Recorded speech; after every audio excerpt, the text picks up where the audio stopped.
Hello everyone, welcome back to Ashish coaching classes. Last class में हमने अपने सारे प्लैनेट्स को, inner planets and outer planets को पूरी तरीके से देख लिया है, सारे फैक्ट्स को जान लिया है। तो अब ज्योग्राफी की इस सीरीज में जहां हम एस्ट्रोनॉमी पढ़ रहे हैं, हमारा जो टॉपिक है आज का वो है एस्ट्रॉइड्स एंड कॉमेट्स। यानी हमारे सोलर सिस्टम में सन के अलावा 8 प्लैनेट्स और 8 प्लैनेट्स के अलावा छोटे छोटे ऐसे और भी कुछ हेवनली बॉडीज प्रेजेंट होते हैं जिन्हें हम आज देखने वाले हैं। तो आज का हमारा टॉपिक है एस्ट्रॉइड्स एंड कॉमेट्स। ठीक है, जब मैंने आपको स्टार्टिंग में बताया था कि किस तरीके से सोलर सिस्टम का फॉर्मेशन हुआ, तो मैंने आपको 3 थ्योरी बताई थी, डुअल सिस्टम, डबल सिस्टम, ठीक है, यानी mono star, dual star and double star. यहाँ पे मैंने आपको जब डबल स्टार थ्योरी बताई थी तो उसमें बताया था कि सन के अलावा 2 स्टार्स और थे। वो 2 स्टार्स में से एक स्टार सुपरनोवा बनता है, देन ब्लास्ट होता है। ब्लास्ट होने पे ब्लैक होल का फॉर्मेशन होता है। वो ब्लैक होल दूसरे स्टार को भी क्या करता है, ब्लास्ट कर देता है। इस तरीके से हमारे सोलर सिस्टम में प्लैनेट्स का फॉर्मेशन इन्हीं स्टार्स के थ्रू हुआ था। अब जब प्लैनेट्स का फॉर्मेशन हुआ, जो बड़े टुकड़े थे वो प्लैनेट्स के फॉर्म में आ गए। प्लैनेट्स के अलावा जो छोटे छोटे डस्ट पार्टिकल्स या छोटे छोटे टुकड़े थे जो किसी कारण प्लैनेट का फॉर्मेशन नहीं कर पाए क्योंकि ये काफी ज्यादा छोटे थे, ये टुकड़े कहाँ गए? जब हम इनकी बात करते हैं कि वो बची हुई चीजें, बची हुई जो हेवनली बॉडीज थी, डस्ट पार्टिकल्स थे, ये कहाँ गए? तो हम देखते हैं कि यही क्या करते हैं, एस्ट्रॉइड के फॉर्म में मार्स एंड जुपिटर के बीच में प्रेजेंट है। ये जो एस्ट्रॉइड्स हैं ये भी प्लैनेट की तरह ही हैं, ये भी सन का ही रिवॉल्व करते हैं, सन का रिवॉल्यूशन करते हैं, बट इनका साइज इतना छोटा है कि इनको हम प्लैनेट्स नहीं बोल सकते, इनके पास ऐसे कैरेक्टर्स भी नहीं है। बात करते हैं इनके फॉर्मेशन की। जो एस्ट्रॉइड से इनका फॉर्मेशन रॉक से हुआ है, यानी ये रॉक लाइक सब्सटेंस है। एस्ट्रॉइड्स को भी हम 2 पार्ट्स में डिवाइड करते हैं, inner asteroids and outer asteroids. Inner asteroids जो होते हैं इनमें कुछ मिनरल्स पाए जाते हैं जैसे गोल्ड, सिल्वर, प्लेटिनम एंड निकल, ठीक है। लेकिन आउटर एस्ट्रॉइड्स होते हैं ये केवल रॉक से बने हुए होते हैं। तो आज हम देखने वाले हैं इन्हीं एस्ट्रॉइड्स को। ये सोलर सिस्टम मैंने बनाया है, इसमें आपको दिख रहा है यहाँ पे सन है, mercury, Venus, earth, Mars, Jupiter, Saturn, Uranus and Neptune. यहाँ पे आप देख रहे हैं मार्स और जुपिटर के बीच में, आपको पता है mercury, Venus, earth and Mars ये चारों इनर प्लैनेट्स हैं या टेरेस्ट्रियल प्लैनेट्स है। इनका फॉर्मेशन रॉक से हुआ है, जबकि Jupiter, Saturn, Uranus and Neptune ये आउटर प्लैनेट्स है जिन्हें हम जोवियन प्लैनेट बोलते हैं, जिसे हमने लास्ट क्लास में ही कवर किया है। तो यहाँ पे मैंने बताया था स्टार्टिंग में ही कि मार्स और जुपिटर के बीच में एक एस्ट्रॉइड बेल्ट पाया जाता है जो आपको ब्लैक कलर में यहाँ पे दिखाई दे रहा है। ये जो छोटे छोटे डॉट्स आपको दिखाई दे रहे हैं, ये मैंने एस्ट्रॉइड्स को बताने का कोशिश किया, ठीक है। यही है एस्ट्रॉइड्स और इस तरीके से एस्ट्रॉइड बेल्ट मार्स और जुपिटर के बीच में पाए जाते हैं और ये भी सन का रिवॉल्यूशन करते हैं, ठीक है। लास्ट क्लास में हमने देखा था कि जुपिटर को वैक्यूम क्लीनर कहा जाता है। क्यों? मैंने बताया था कि ये जो भी एस्ट्रॉइड्स हैं इनको क्या करता है, जुपिटर अपनी ग्रेविटी से अपनी तरफ खींच लेता है, जिससे ये मार्स या अर्थ पे गिरने से बचते हैं। तो इसी तरीके से हम क्या बोलते हैं कि हमारे अर्थ को ये काफी तरीके से प्रोटेक्ट करता है। जितनी भी हेवनली बॉडीज हैं ये जुपिटर की ग्रेविटी के कारण जुपिटर की तरफ अट्रैक्ट हो जाती हैं और अर्थ पे आने से हम क्या करते हैं, इससे बच जाते हैं। इसीलिए हम जुपिटर को वैक्यूम क्लीनर भी बोलते हैं। तो जुपिटर की ग्रेविटी इतनी ज्यादा है कि मोस्ट ऑफ द एस्ट्रॉइड्स को ये अपनी तरफ खींच लेता है, ठीक है, अपनी तरफ खींच लेता है। बात करते हैं मार्स की, क्योंकि मार्स के पास भी अपनी ग्रेविटी है। तो जो एस्ट्रॉइड्स मार्स के पास वाले फील्ड में होते हैं, मार्स के पास में होते हैं, जब ये मार्स रिवॉल्यूशन करता है, मान लीजिए मार्स पहले यहाँ था, फिर मार्स यहाँ आता है, फिर मार्स यहाँ पहुंचता है। जैसे जैसे ये रिवॉल्यूशन करता है, जैसे ये किसी एस्ट्रॉइड के बहुत पास आता है, उसको अपनी ग्रेविटी से अट्रैक्ट कर लेता है। लेकिन क्योंकि ये मूविंग ऑब्जेक्ट है, क्योंकि ये मूव कर रहा है, ये रिवॉल्यूशन कर रहा है और आगे की तरफ बढ़ रहा है, अगर ये किसी एस्ट्रॉइड को अपनी तरफ खींचता है, एस्ट्रॉइड को खींचने के बाद ये आगे बढ़ जाता है, तो ये एस्ट्रॉइड फिर एंटर करता है हमारे अर्थ के फील्ड पे, ठीक है। लेकिन इसमें चांसेस है कि हो सकता है कि अर्थ इस साइड में हो सकता है अर्थ इधर हो, बट जब अर्थ इसी प्लेस पे हो जहां से एस्ट्रॉइड आ रहा है और अगर ये अर्थ के एटमॉस्फेयर में एंटर कर जाता है तो हम इसे मेट्योर कहते हैं, ठीक है। इसी तरीके से ये हमारे अर्थ के सरफेस में एटमॉस्फेयर में घुस जाता है और अर्थ का एटमॉस्फेयर इसे पूरा फ्रिक्शन के कारण जला देता है, क्योंकि हमारे एटमॉस्फेयर में एंटर करती ही इसकी स्पीड इतनी ज्यादा होती है कि ये बहुत ज्यादा स्पीड में होने के कारण, फ्रिक्शन के कारण ये पूरे जल जाते हैं, ठीक है। इसी को हम बोलते हैं रेड रेन। जब भी कोई मेटेओर या मेटेराइट्स हमारे अर्थ के एटमॉस्फेयर में एंटर करता है और वहां पे बहुत ज्यादा फ्रिक्शन के कारण ये जल जाता है, तो इसके कुछ राख होते हैं जो हमारे एटमॉस्फेयर में या हमारे अर्थ में क्या करते हैं, दिखाई देते हैं, गिरते हैं, ठीक है। अगर ये पूरी तरीके से नहीं जल पाता है तो इसके कुछ टुकड़े हमारे अर्थ पे आकर गिरते हैं, ठीक है। आज से 4000 समथिंग ईयर पहले, ठीक है, कहा जाता है कि आज से 4600 समथिंग ईयर पहले, 46,000 ईयर पहले जो अर्थ था ये हमारा 21 डिग्री पर ही टिल्टेड था, बट अब जो हमारा अर्थ है ये 23.5 डिग्री पर टिल्टेड है, झुका हुआ है।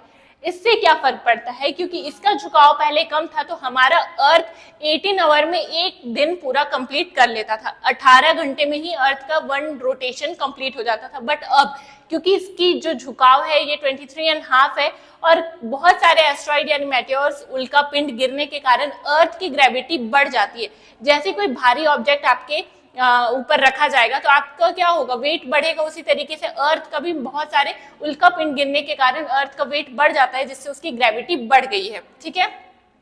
और इसका झुकाव भी ज्यादा हो गया है, पहले जो ये 21 था अब अप्रॉक्स 24 है, जैसे 23.5 बोला जाता है। तो इस तरीके से इसका रोटेशन स्पीड पे काफी इफेक्ट पड़ता है और इसकी रोटेशन स्पीड कम हो गई है, ठीक है। पहले ये 18 आवर में एक दिन कंप्लीट करती थी, अब इसे 24 आवर लगते हैं 1 डे को कंप्लीट करने में।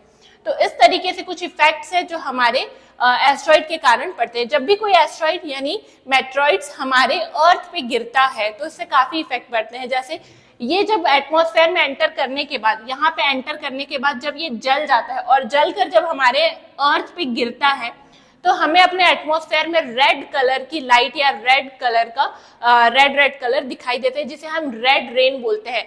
जो भी एस्ट्रॉइड थे, मेटेरॉइड्स थे, इनके जो जले हुए पार्ट है ये पाउडर लाइक स्ट्रक्चर में क्या करते हैं, पूरे अर्थ पर फैल जाते हैं, गिरते हैं। इसे हम रेड रेन भी कहते हैं। इसके गिरने से ही अर्थ का वेट थोड़ा बढ़ने लगता है, ठीक है।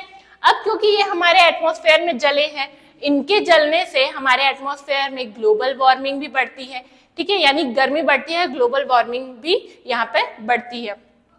अब देखते हैं, अगर अर्थ यहाँ पे नहीं है और अर्थ अगर आगे की तरफ मूव कर गया है, अर्थ या फिर पीछे की तरफ है, तब ये एस्ट्रॉइड्स आगे की तरफ जाते हैं तो वीनस पे जा सकते हैं या फिर मरकरी पे जा सकते हैं। अगर इन सब पर नहीं जाएंगे तो ये सन पर जाकर गिरते हैं। इन्हीं एस्ट्रॉइड के गिरने से क्रेटर्स का फॉर्मेशन होता है। हमने पढ़ा था मरकरी पे सबसे बड़ा क्रेटर पाया जाता है।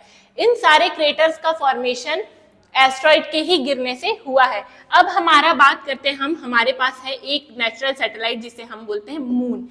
इस मून पर जब भी कोई एस्ट्रॉइड अर्थ के सरफेस पे एंटर करता है और बीच में मून आता है, ठीक है, तो मून के पास कोई भी एटमॉस्फेयर नहीं है और मून पे जब भी कोई मेटेओर या फिर कोई भी एस्ट्रॉइड जाता है तो यहाँ पे एटमॉस्फेयर नहीं होने के कारण ये पूरी तरीके से जल नहीं पाते या जल ही नहीं पाते हैं। ये डायरेक्ट क्या करते हैं, जैसे ये मून है, मान लीजिए ये मून है, मून के सरफेस पे डायरेक्ट हिट करते हैं और इसी के कारण मून पर काफी ज्यादा क्रेटर्स पाए जाते हैं जिन्हें हम चांद पे दाग कहते हैं। तो एक्चुअल में ये चांद पर दाग नहीं है, ये क्रेटर ही है जो एस्ट्रॉइड के गिरने से बना है। यहाँ पे सन की लाइट प्रॉपर्ली पहुंच नहीं पाती है, गड्ढों में सन की लाइट प्रॉपर्ली नहीं पहुंचती है, इसलिए हमें वो दाग जैसे दिखाई देते हैं, ठीक है।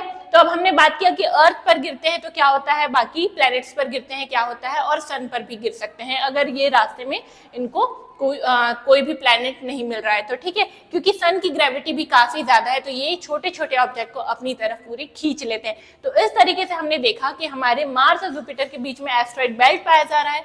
यही एस्ट्रॉइड बेल्ट में से काफी सारे एस्ट्रॉइड प्रेजेंट है जो मार्स की ग्रेविटी के कारण मार्स की तरफ खींचे आते हैं। ज्यादातर जुपिटर की ग्रेविटी के कारण जुपिटर की तरफ जाते हैं, क्योंकि जुपिटर हमारा सबसे बड़ा प्लैनेट है और इसकी ग्रेविटी भी काफी ज्यादा है।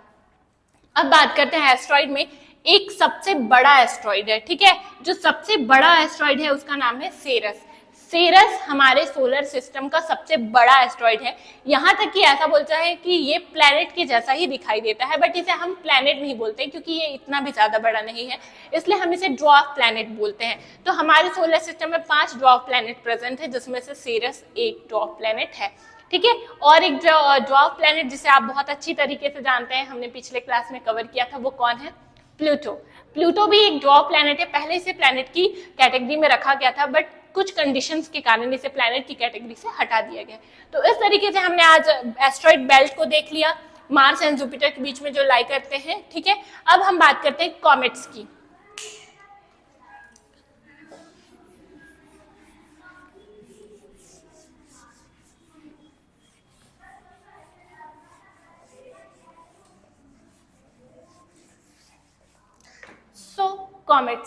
कॉमेट्स क्या होते हैं? ये भी कुछ हेवनली बॉडीज है। ये बहुत ज्यादा छोटे होते हैं और ये आइस के फॉर्म में होते हैं, जमे हुए आइस के फॉर्म में होता है, और इन पर कुछ डस्ट के लेयर पाई जाती है, ब्लैक डस्ट पाया जाता है, इसलिए हम इसे डर्टी स्नोबॉल्स भी बोलते हैं।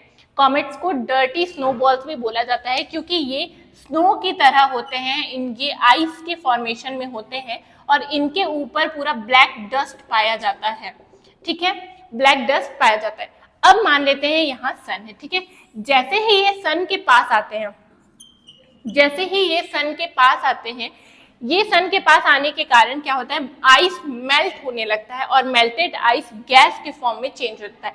गैस का फॉर्म मान लीजिए जैसे ये इस टाइप से क्या कर रहे हैं, इनका ये ऑर्बिट है, ठीक है। ये क्या करते हैं? ये भी सन का रिवॉल्यूशन करते हैं, कॉमेट्स भी सन का रिवॉल्यूशन करते हैं, ठीक है।